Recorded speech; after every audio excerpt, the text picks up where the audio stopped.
ମା କଣ ସେଟା କେତେ କଣ ବିକିଲେଣି ସକାଳୁ? ହଁ ସେଟା କେତେ ନଉଛନ୍ତି?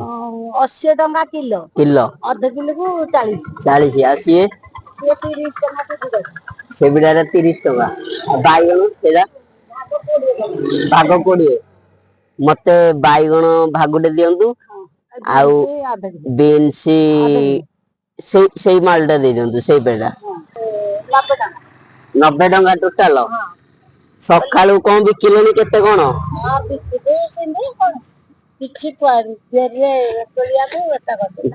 ହଉ 90 ଟଙ୍କା ହେଲା ନା? ବୋଲେ ଇଏ 30 ଇଏ 60 ଆଉ।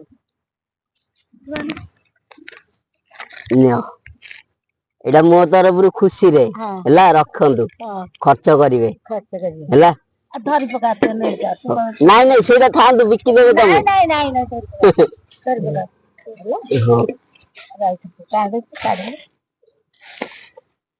ମୁଁ ଆଉ ଗୋଟେ ଜିନିଷ ଆଣିଛି ଆଉ ତମ ପାଇଁ ଆଣୁଛି। ନିଅ ଏବେ ବିସ୍କେଟ ଅଛି ଖାଇନେବେ ଆଁ। ମତେ ଆଶୀର୍ବାଦ ଦିଅନ୍ତୁ ଖାଲି ହେଲା। ମୁଁ ଆସୁଛି ମା। ମୁଁ ମୁଣ୍ଡରେ ହାତ ମାରିଦେ।